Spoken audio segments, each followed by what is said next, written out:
කතාව අපි නිතරම උත්සාහ කරන්නේ සාමාන්‍යයෙන් බොහෝ අය මතු පිටින් නොදකින සත්‍යයට සත්‍ය නිරාවරණය කරලා ඔබට ඇත්ත తත්වය පෙන්වන්න කරන්න. අදත් අපි ඒ වගේ වැඩසටහනක් තමයි ඔබ සමග සම්බන්ධ වෙන්නේ. ඒ සඳහා අපිත් එක්ක අද සම්බන්ධ වෙලා ඉන්න විශේෂිත පුද්ගලයෙක්. සාමාන්‍යයෙන් නම කිව්ව ගමන්ම ඒ කවුද කියලා ඔබ හඳුනනවා. නමුත් ඔබ හඳුනන්නේ එක් විදිහකට විතරයි. අද අපිත් එක්ක සම්බන්ධ වෙලා ඉන්නවා ගැමුණු විජේරත්න මහත්මයා. ආයිබෝන් ගැමුණු මහත්මයා. ආයිබෝන්. ඉතින් සාමාන්‍යයෙන් ඔබතුමාව හැමෝම හඳුරන්නේ සාමාන්‍ය කටවහටකුත් කොහොමද? බස් කතන්දරේ තමයි ඉස්සරහට කතන්දරේ. ඔව් බස් ගැමුණු කිව්වොත් තමයි ඔබතුමා හඳුරන්නේ. එතකොට ගැමුණු විජේරත්න කියපු ගමන් අපි දන්නා බස් සහ ඔබතුමාගේ ඒ බෑග්ග්‍රවුන්ඩ් එක දන්නවා. නමුත් ඔබතුමා මේ මෙතන මගේ ළඟ තියෙන දැන් ඔබතුමා ලියපු පොත්පත්. ඒවත් එක්ක බැලුවහම අපි මතු පිටින් දකින පුද්ගලයා නෙමෙයි අතර මෙතන ඉන්නේ. අපි කොහොමද අපි ඔබතුමාව මුලින්ම කියන්නේ ඔබතුමා කවුද? ගැමුණු විජේරත්න කියන්නේ කවුද? ඔව් දැන් ගැමුණු විජේරත්න කියන්නේ ඉස්සෙල්ලාම හොඳ සැමියෙක්. ඒ වගේම ආදරණීය පියෙක්. ඒ වගේම දරුවන්ට හොඳ පියෙක්. ඒ වගේම සමාජයට හොඳ සමාජ ක්‍රියාකාරියෙක්. ඒක සමාජ ක්‍රියාකාරියෙක් විදිහට ඒ වගේම මගේ අත්දැකීම් එක්ක වසර ගණනාවක්ම මගේ අත්දැකීම් සපිරෙච්ච පුද්ගලයෙක් කියලා කියන්න පුළුවන්. මම අවුරුදු ගණනාවක් මම පොඩි කාලේ ඉඳන්ම මම හිතන්නේ මම තරම් දුක් විඳලා මම තරම් අත්දැකීම් ලැබුව කවුරුත් නැතුව ඇති. ඒකම තමයි මගේ චරිතය ගොඩනගන්නේ. නමුත් අසාමාන්‍ය චරිතයක් ගොඩනැගිලා තියෙනවා. නමක් විදියට මම ඒක නමට කැමති නෑ. මොකද බස් කියන කතන්දරේ මිනිස්සු යම් කාලයකට මිනිස්සුන්ට ඒක ප්‍රතික්ෂේප කරන මාතෘකාවක් වෙලා තියෙනවා. ඒ තුල යම් ආකාරයක මිනිස්සු දකිනවා කළු චරිතයක් විදිහට. ඒක නිසා මම මේකට උත්සාහ ගන්නේ නැහැ. නමුත් ඒක නිවැරදි කරගන්න පුළුවන් තරම් උත්සාහ ගත්තා. නමුත් ඒක උත්සාහ ගන්න බෑ මේ තියෙන පෞද්ගලික බස් ක්ෂේත්‍රයේ තියෙන අකාර්යක්ෂම සහ දුර්වල සේවාවන් පිළිබඳව තියෙන ගැටලුවක් එක්ක ඒක අපි ගොඩක් දුරට නිරාකරණය කරගන්න උත්සාහ ගන්නවා. නමුත් එතන පොඩි ගැටලුවක් තියෙනවා. ඉතින් ඒ නිසා මිනිස්සු දකින්නේ ගොඩක් දුරට බස් කතන්දරේ කිව්ව ගාම්ම ආනේ මේ මනුස්සයා මේ හැමදාම ස්ට්‍රයික් කරනවා නැත්නම් හැමදාම වෙන මොන හරි ඉල්ලීම් බස් ගාසු වැඩි කරන්න හදනවා කියලා මිනිස්සුන්ගේ එක පැත්තකින් දැන් මිනිස්සු මේ විදිහට හිතන එකත් අසාධාරණ නැහැ කියලා හිතනවා. මොකද මිනිස්සු අඩත්තියෙන්ට මිදෙනවා බස් රථවල යනකොට. මොකද රටේ සමස්ත ජනතාවගෙන් 60%ක් 70ක් අපි බස් රථවල ගමන් කරන නිසා ඒ යම් පීඩාවට පත් වෙලා තියෙනවා. මම හොඳ ආකාරයක දන්නවා. ඒ නිසා ඒ ගැන අපිට ගුණාත්මක බස් සේවයක් ලබා දීමට අපිට මොකද පරිපාලනය කරන්න ආණ්ඩුවේ බස් රථ පෞද්ගලික බස් රථ කවුරුත් හිතනවා අපි පරිපාලනය කරන්නේ නැහැ. නමුත් ඒක හරියට තාමත් රූලට වැටලා නැහැ. ඒ වගේ තියෙන ප්‍රශ්න තියෙන්නේ මම මේක පැහැදිලි කරන්නම්. මේ ආණ්ඩු ක්‍රම ව්‍යවස්ථාවල් වල තියෙන අඩුපාඩු ගණනාවක් තියෙනවා. ඒ අඩුපාඩුත් එක්ක තමයි මම මොකද ලංකාවේ පළවෙනි පොත. දැන් අපිට වගේ ලංකාවේ පොත් කීපයක්ම ලියලා තියෙනවා. දැන් මෙතන සම්බන්ධ තව අලුත්ම පොතකුත් එනවා.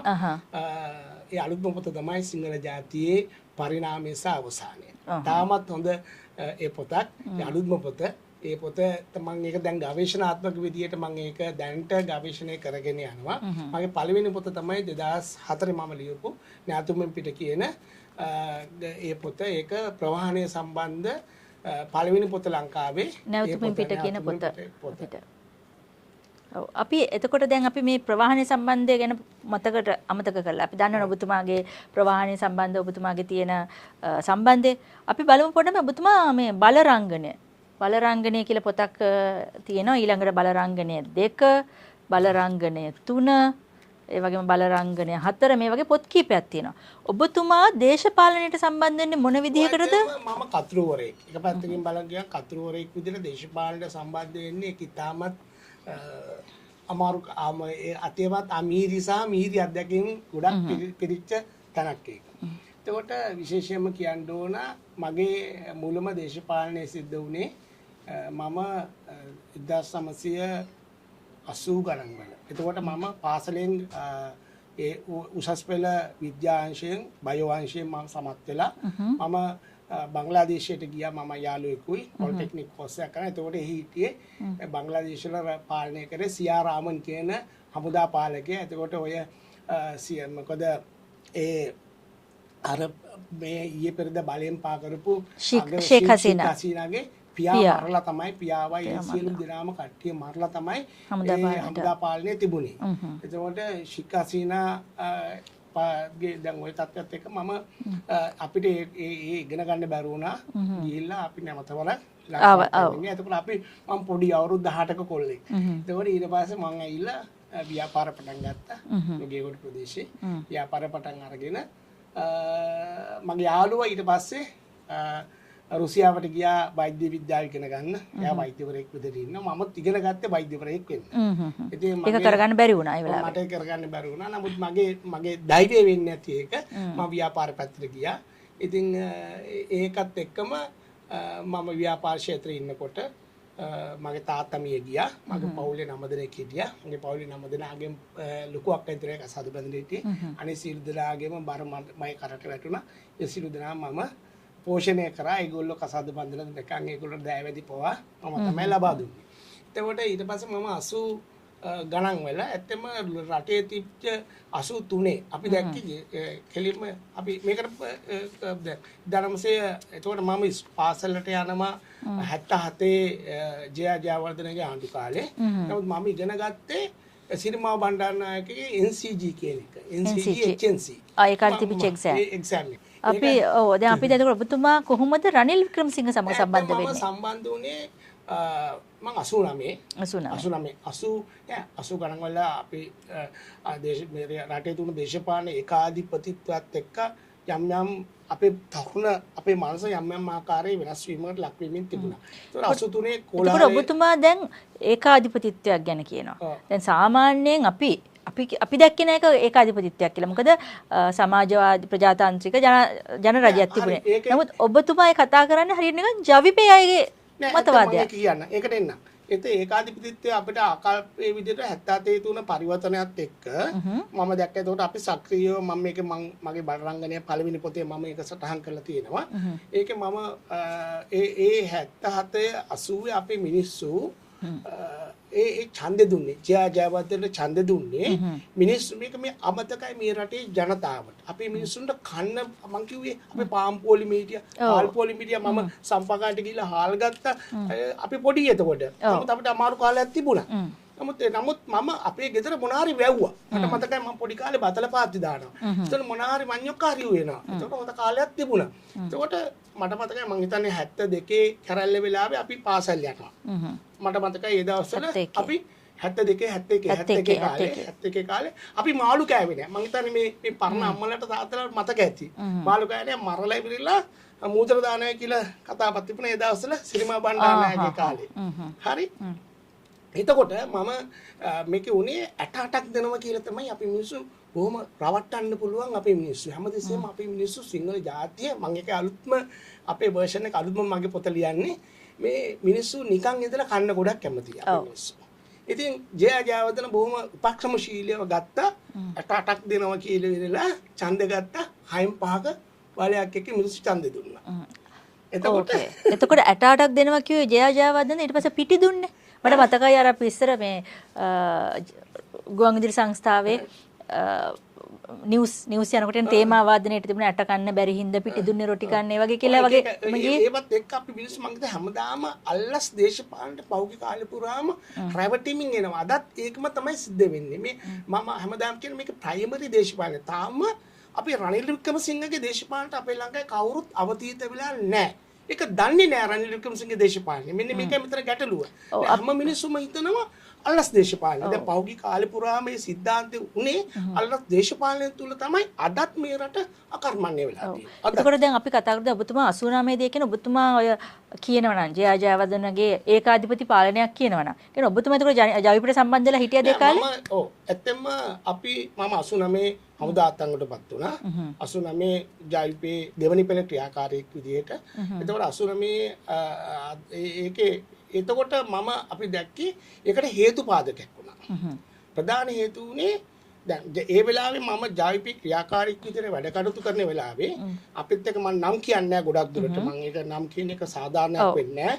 මොකද ඒක නම් කියන මගේ අපි ඒක සම්බන්ධතාවයක් ආවා අපි කොළඹ ප්‍රදේශයේ. ඒකට ඒක සම්බන්ධයක් වුණාම විශේෂයෙන්ම අපි ඒ වෙලාවේ උත්සාහගත මම මේක පොතේ ලියලා තියෙනවා.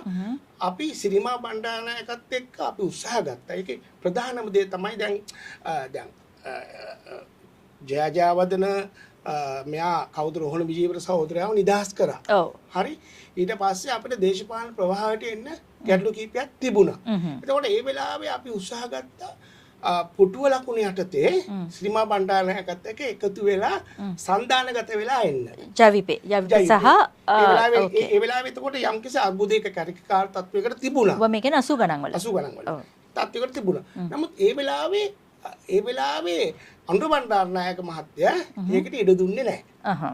ඒ කියන්නේ ජවිපේ 89 88 89ට පෙර ප්‍රජාතන්ත්‍රවාදී එන්න අවශ්‍යතාවයක් තිබුණා.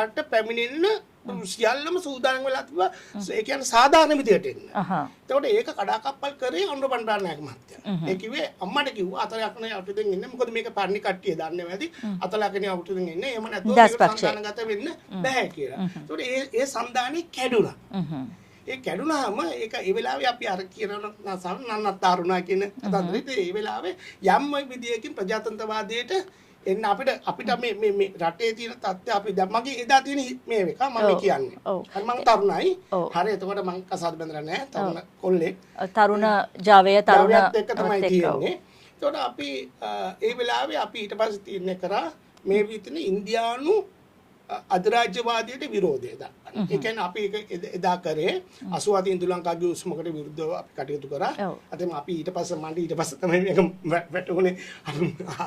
හරි මෝඩකමක් අපි නොදන්නුවත් කරපු දෙයක් කියලා. ඒක මම මගේ 2006 පොතේ මම ලියලා තියෙනවා. එතකොට අපි ඉන්දියානු අධිරාජ්‍යවාදයට දේශප්‍රේමී ජනතා ව්‍යාපාරයේ විදිහට කටයුතු කරේ. එතකොට ජනතා විමුක්ති පෙරමුණ තහනම් කරලා තිබිච්ච නිසා වෙනත් මූණක් දාගෙන ආවා. දේශප්‍රේමී ජනතා ව්‍යාපාරයේ විදිහට කටයුතු කරේ. එදා අපි සටන් කරේ ඒ කරේ ජයජයවර්ධනලාවේ ඉන්දියන් හමුදාව එලවන්න. ඉන්දියානු අධිරාජ්‍යවාදයට එරෙහිව තමයි සටන් කරේ. ඔව් ඒ කියන්නේ 13 වෙනි ව්‍යවස්ථාවත් සමග ඇතිවෙච්ච ඒ ව්‍යාකූල තත්ත්වයක් එක තමයි ඒ වෙලාවේ ලොකු ප්‍රශ්න ගණනාවකට මුහුණ දුන්නා. එතකොට අපි එදා සටන් කරේ ඒකට. ඉන්දියානු අධිරාජ්‍යවාදයට එරෙහිව. එතකොට ඉන්දියානු අධිරාජ්‍යවාදයට එරෙහිව සටන් කරලා ඒ වෙලාවේ අපි ඉන්දියන් හමුදාව එලවන්න ඕන කියලා සම්පූර්ණ සටනක් කරා. ඒකට හැබැයි එතෙන්දි මෙතන ප්‍රශ්න තිබුණා. ඒ වෙලාවේ හැබැයි දැන් ජයජයවර්ධනගෙන් පස්සේ ප්‍රේමදාස මහත්තයා කරේ බලහත්කාරයෙන් මේ ආණ්ඩුව පිටෙව්වා. මර බලයෙන් තමයි ඒ වෙලාවේ ඒ ආණ්ඩුව පිටෙව්වා. ඔබ කොහොමද කියන්නේ මර බලයෙන් කියලා කියන්නේ මොකද ඒ වෙලාවේදී සඳහන් කරලා තියෙනවා. ඔව් ඒ කියන්නේ ඒක ප්‍රජාතන්ත්‍රවාදී විදිහට නෙමෙයි ඒක කරේ. මට මතකයි එතකොට ඒ කාලේ තිබුණා පැහැදිලිවම ඡන්දයක් තිබුණා. ඡන්දයක් මාර්ගෙන් තමයි එහෙම වුනේ. එතකොට දැන් මට තව ප්‍රශ්නයක් තියෙනවා. දැන් මෙතේ දවස් අපි හිතාගෙන හිටියේ ඒ වගේම ජවිපේ නිතරම කිව්වේ ඔවුන්ව අවි අතට ගන්න පෙළඹෙව්වේ ජයජයවර්ධන මහත්මයා ඔවුන්ව තහනම් කරපු නිසා අන්න ඒ පීඩනය නිසා තමයි උන් අවි අතට ගත්තේ කියලා. නමුත් දැන් මෙතනින් කියවෙනවා ඔබතුමන්ලට කියන්නේ ජවිපෙට අවස්ථාව ලැබුණ නැහැ මැතිණිය එක්ක දේශපාලන ප්‍රවාහයට එකතු වෙන්න. එතකොට තමයි ඔයගේ පීඩනය වැඩි වෙලා උන් අවි අතට ගන්න ඔවුන් මාර්ගයක් මම මෙහෙම ලියලා තියෙනවා. මේක මගේ 6 වෙනි පිටේ තියෙනවා. ජයජයවර්ධන මහතා පඹ කාලක පැටලී සිටියේ. ඔහු දැනුවත් වූ නදුන ජවිපේ සංවිධානයේ විමින් තිබුණි. තත්ත්වවාදීන්ගේ එකම අරමුණ වූයේ නිජබිම සංකල්පය තුළ දෙමළ ඊළාම් රාජ්‍යයක් බිහි කිරීමයි. LTT. LTT. මේ වකවානු තුළ LTT සංවිධානය අමතරව තවත් සංවිධාන කිහිපයක් බිහි වී තිබුණි. ඔවුන්ගේ යටි අරමුණු විදිහේ වෙනම රාජ්‍ය සංකල්පය. මේ වකවානු තුළ JR ඉන්දියාව සමග මිත්‍ර සම්බන්ධයක් ඇති කර ඇතේ කපන්න බැරි ඇති බියුතුය කියන සංකල්පය තුලේ. ඒ වකවානු තුළ යුදමේ අතින් LTT සංවිධානය දැඩි ලෙස ශක්තිමත් තිබුණි. අරිතාද ශ්‍රී ලංකික හමුදාව දැඩි ප්‍රාශ්‍රයකින් ඕම මැඩපත්තා තිබුණි. ඒදී අපගේ කොබ්බෑගඩ නම් සෙම්පතිය අපිට කිසිසේත්ම අමතක කළ නොකේ. ඊට පස්සේ මම ලියලා තියෙනවා ජයජයවර්ධන උපක්ෂිප්ට ඉන්දියාව සමග මිත්‍ර ගිවිසුමකට අත්සන් කරා කියලා දේශප්‍රේමී ජනතා විමුක්ති පෙරමුණ නොහොත් දේශප්‍රේමී ජනතා ව්‍යාපාරයේ ප්‍රබලසින් ඊට පස්සේ මේකේ තියෙනවා ජයවර්ධන මහතා පරමාණු බෝම්බයක් බඳු ශ්‍රී ලංකාව ප්‍රේමදාස ජනපදයට බාර දුන්නේ එක් පැත්තකින් උතුරේ ත්‍රස්තවාදයක් තවත් පැත්තකින් දකුණේ ත්‍රස්තවාද අතරමැදිව ඉන්දියන් හමුදාව යන ප්‍රේමදාස ප්‍රතිපත්තිවල ප්‍රේමදාස ජනපති අතරමං විය. ප්‍රේමදාස මහතා ආරක්ෂක නියෝජ්‍ය අමාත්‍ය වශයෙන් රංජිත් විජේරත්න මහතා පත් කර ගත්තේ. දේශප්‍රේමී ජනතා ව්‍යාපාර ඉන්දියානු අධිරාජ්‍යවාදයට එරෙහිව දැඩි විරෝධතාවය සහ කඩාකප්පල් ක්‍රියාවන් දිගින් දිගටම කරගෙන ගිය අතර 1988 89 වර්ෂවල තරුණ තරුණයන්ගේ මලසිරු පාරවල් ගානේ පිරිසිමින් තිබුණි. ඔව් දැන් උතනදී මට දැන් පැහැදිලි කරගන්න එක දෙයක් තියෙනවා ගෙවුණු මහත්මයා. දැන් ජනතා විමුක්ති පෙරමුණ නිතරම කියන දෙයක් තමයි ඔවුන් තහනම් කරපු නිසා 83 ඔවුන් මර්ධනය කරපු නිසා ඒ නිසා ඔවුන්ගේ ඒ පීඩනේ තරුණ අසහනය කියනවා එක එක ඒවා කියනවා එහෙම කියලා ඔවුන් ඒ නිසා තමයි ඔවුන් සංවිධානාත්මක වෙලා මේ අවි අතර අරගෙන අනිත් අය මරන්න පටන් ගත්තේ කියලා. නමුත් ඒක සාධාරණ නෑ මොන විදිහෙන් හරි තමුන්ගේ තියෙන ප්‍රශ්නයකට අහිංසක ජනතාව යොදා ගැනීම සාධාරණ නැහැ. මේමයි. අපි දැක්කා මෙතන මට එක පස්සේ වැටුනේ. විශේෂයෙන්ම කියන්න ඕන මම මේ පොත ලියනකොට 2006 දී මම මේ පොත ලිව්වේ. ඊට පස්සේ තමයි මට වැටුනේ ප්‍රේමදාස ජනාධිපතිවරයාගේ ක්‍රියාකලාපයත් එක්ක සහ මම දකින්නේ මේ රටේ ප්‍රේමදාස ජනාධිපතිවරයා කරපු ක්‍රියාදාමය තුල බරපතල ව්‍යසනයකට මේ රටපත් වුණා. ඔව්. නමුත් එතනදී අපිට තව දෙයක් තියෙනවානේ. අපිට පිළිගන්න දෙයක් තියෙනවා. දිගෙන් දිගටම ප්‍රේමදාස ජනාධිපතිතුමා රෝහණ විජේවට ආරාධනා කරා අවි බිම තියලා එන්න සාකච්ඡාවට එන්න කියලා. ඒක පසුව මම කියන්න. ඒක පසුව කරේ. අවි බිම තිබන්න කියන එක කතන්දරෙන්ද මම කිව්වේ ඒගොල්ලෝ දිගටම ඒ වෙලාවේ අපේ කට්ටිය මැරුවා. ඒකට මරන්න හේතු කීපයකුත් තිබුණා. ඒ මරන්න හේතු කීපයකුත් තිබුණා කියන්නේ දැන් මේක මම මේක සඳහන් කරලා තියෙනවා. මොකද මේ මිනිස්සු මේක දැනගන්න ඕන නිසා දේශප්‍රේමී ජනතා විහාර විසින් ක්‍රියාන්විත ගණනාවක් දියත් කරනු ලැබියේ. පොලිසිය වලට පහර දී ආයුධ පැහැර ගැනීම, වැලිකඩ බන්ධනාගාරයට පහර දී රැඳවීම මුදා ගැනීම, මන්ත්‍රීවරුන් සහ ස්වාමීන් වහන්සේලා ඝාතනය කිරීම, පනාගොඩ යුද හමුදා කඳුරට පහර දීම සහ රාජ්‍ය දේපල විනාශ කිරීම ක්‍රියාන්විත ක්‍රියාකාරකම් නිසා රාජ්‍ය ආයතන අකර්මණ්‍ය වී තිබුණේ. ඔව් අනිවාර්යයෙන්ම දැන් ওই වගේ දේවල් කියනකොට ඉන්සර්ජන්සි. ඒකට ඉන්සර්ජන්සි එකක් සිද්ධ වෙනකොට රටක ජනාධිපතිගේ වගකීමක් වෙනවා රටේ සාමාන්‍ය ජනතාව එකෙන්. නමුත් මම දකින්නේ ප්‍රේමදාස ජනාධිපතිවරයා ප්‍රජාතන්ත්‍රවාදීව ජනාධිපති උනේ නැහැ. යා ඒ වකවානුවේ බලහත්කාරයෙන් තමයි ජනාධිපති ධූරයටපත් උනේ. ඒක මං හිතන්නේ ඒක දැන් ඒක සමහරට ඔබ එතකොට ජවිපේනේ ඔබ එතකොට ජවිපේ ඔව් ජවිපේ පැත්තේ ඉඳගෙන ඔබ ඒ මතයක් දරන්නේ නමුත් අපි ඒ මතය දරනවා ඒ ධාතු උන ඒ මංකොල්ල කෑම ඡන්ද මංකොල්ල කාලා තමයි එදා එයා ඒ විදිහට පරිවර්තන වුණේ ප්‍රේමදාස හරි එතකොට දැන් අපි හිතමුකෝ දැන් අපි හිතමු ප්‍රේමදාස ජනාධිපතිතුමා ඡන්ද මංකොල්ල කෑවා කියලා අපිට සාධාරණ කිෂ්ඨ කරන්න තිබුණා සාධාරණ කිෂ්ඨ කරනකොට ඔබ බලාපොරොත්තු වෙන්නේ මොකද්ද මේමයි ප්‍රජාතන්ත්‍රවාදීව දේශපාලන ක්ෂේත්‍රයේ දේශපාලන පිවිසෙන්න ඒ අවකාශය ලබා දෙන්න ඉඩ තිබුණා ජනතා විමුක්ති පෙරමුණට ඒ කාර්යය එතකොට ඒක වැහුවා ඒක එතකොට ඔබ කියන විදිහට ඒක වහලා තියෙන්නේ ප්‍රේමදාස ජනාධිපතිතුමා විසින් නෙමෙයි අනුර බණ්ඩාරනායක මහත්මයා වහලා ඊට පස්සේ ජයාජයවර්ධන ඊට පස්සේ ඊළඟ පියවරක් ගත්තා. යන්නේ මම මේක ඒකාධිපතිත්වය තුල පැන නැගිච්ච කරුණක්. මම මේක පැහැදිලිව කියලා තියෙනවා. නමුත් මේකේ මේ කරුණු ගොඩක් තියෙනවා. දැන් අපිට ඒ අවබෝධය එන්න අපි තරුණයි එතකොට ඒ අවබෝධය එනකොට අපිට මූකුරා යනකොට අපිට පොඩ මේක අවබෝධ වුණා අපිට මොකද උනේ කියන එක. ඔව්. ගැමුණු මහත්මයා මට හිතෙන එක දෙයක් තියෙනවා. දැන් ඔබතුමාලා එතකොට දැන් වගේ නෑ දැන් වගේ සෝෂල් මීඩියා කියලා නෑ ඉන්ටර්නෙට් කියලා නෑ අපිට කවුරු හරි අපිට උගන්වන දේවල් සහ අපිට ලැබෙන පොත්පත් හරි පත්තර හරි මොන හරි නිසා තමයි අපි යම්කිසි දෙයක් දැනගන්නේ. ජනතා විමුක්ති පෙරමුණ ඒ වෙනකොට ඔවුන්ගේ ව්‍යාපාරය ගෙනිච්ච විදිහට පන්ති පහ පැවැත්වීම සහ ඔවුන් එක්තරා විදිහකට තරුණ ප්‍රජාව එක්තරා විදිහට බ්‍රේන් වොෂ් කිරීමක් කරන්නේ. එතකොට ඔබතුමාට හිතෙන්නේ නැද්ද? ඔබතුමාත් ඒකට අහු වෙලා හිටියා කියලා.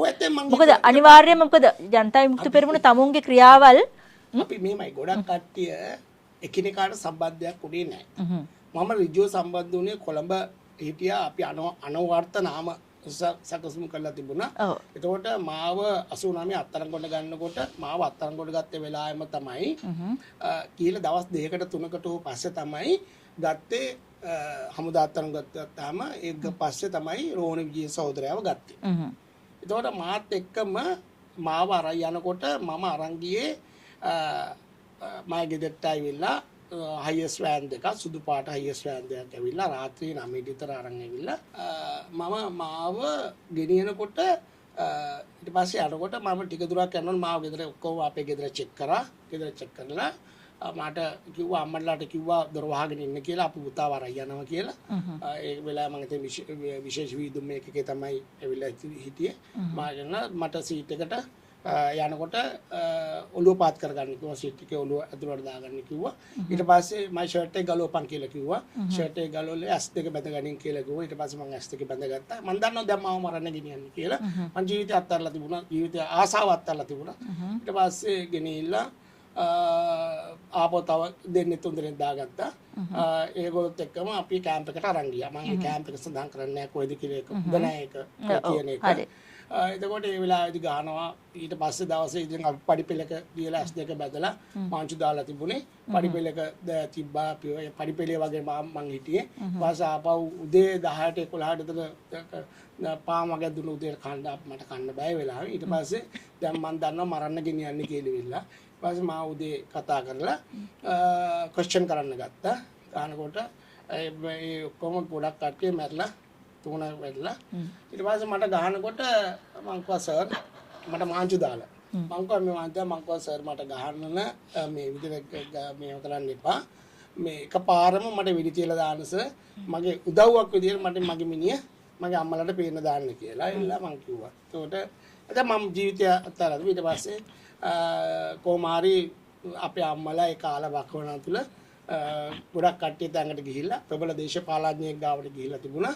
ලලිත් අතුලම් මුදලි මහත්තයා ගාවට ගිහිල්ලා තවත් ස්වාමීන් වහන්සේ කෙනෙකුත් හම්බෙලා තිබ්බා. ඒතකොට මගේ අම්මා දැන් මිය ගිහිල්ලා අපේ සහෝදර මිනි බල උස්ස යනවලු මං කොහෙද පුච්චලා දාලා තියෙන්නේ කියලා. ඊපස්සේ ඒ ගිහිල්ලා තමයි මං ඒ වෙලාවේ ඉලක්කයක්. එතකොට මාත් එක්කම අරන් ගිහිල්ලා තිබුණා තවත් ව්‍යාපාරිකයෙක්.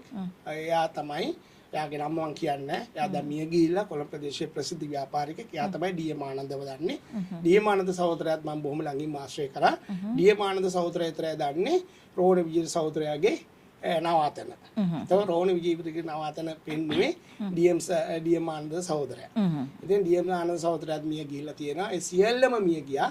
ඉතින් මගේ යුනිට් එකෙන්ම තමයි ඒ කියන්නේ එතනින් ගියේ රෝණ විජය සහෝදරයාව එතකොට හැබැයි මේක ජවිපේ කණ්ඩායම් කීපයකට බෙදලා තිබුණා. ජවිපේ. ඒකෝද දැන් ඔබතුමිය කියන දේ මම දන්නේ. ඒ වගේ තුන. ඒතකොට මේක ඔපරේෂන් තුන ගොඩක්. හැම තැනම ඔපරේෂන් තිබුණා. ඒතකොට හමුදාවට යම් විදියට ගැහුවා. පොලිසිය වලට ගැහුවා. ඒ වගේ තුන. ඒතකොට මේක අපි දැක්ක මට පසු කාලීනව තේරුණා. දැන් මම නිදාස් වෙලා ආවයන් පස්සේ මට අපිට කවුරුත් හිටියේ නෑ. එතකොට අපිට නිින්ද යන්නේ නෑ රැට. අරක මතක් වෙනවා, මිනි මතක් වෙනවා රැට. හරි. අපේ ගෙදර ඇවිල්ලා අපේ පණෙව්වා ඇවිල්ලා. ඉතින් ඕවත් එක්ක හරි භීෂණයෙන් බොහොම අමාරුවෙන් හිටියේ කාලේ. ඊට පස්සේ අපි නමුත් ඒ කියන්නේ හැමෝවම ගිනිච්ච හැමෝම මැරුවා කියනෝ නෙමෙයි හැමෝ නිදාස් වුණා ඔබලා. නිදාස් වුණා. කොටස ඒ කියන්නේ වැරදි නොකරපු පුද්ගලයෝ නිදාස් කරා. වැරදි නොකරපු පුද්ගලයෝ වැරද්දක් කියලා හරි ගෑවිලා තිබුණා නම් මොනවා හරි ඔපරේෂන් එකකට ගිහිල්ලා හමුදාවට ගහලා හරි මොනවා හරි තුනක් ඒත් එක්කෙනෙක් මම දන්නවා හමුදාවට බිග් බෝම්බයක් තිබ්බ එකේ නිදාස් වෙලා තියෙනවා. හරි. එතකොට ඒ වගේ නිදාස් වෙච්ච කට්ටියත් ඉන්නවා. ඒ වගේම මමත් අහලා තියෙන සමහර කට්ටිය වුන් කරපු අපරාධවල බරපතලකම නිසා උන්ට නැවත ගමට යන්න බෑ. ගොඩක් බන්ධනාගාරගත කරා ගොඩක් කට්ටිය බන්ධනාගත කරලා නිදාස් කරා. ඊට පස්සේ ගොඩක් එහෙම කට්ටිය සිද්ධ ගමට යන්න බැරි තරම් ගමේ මිනිස්සු දැනගෙන ඔවුන් ඒ වගේ අර බරපතල ක්‍රියා කරපු කට්ටිය රට යවුවා කියලා ආණ්ඩුව මැදිහත් වෙලා. ගොඩක් එහෙම සිද්ධාන්ත වුණා.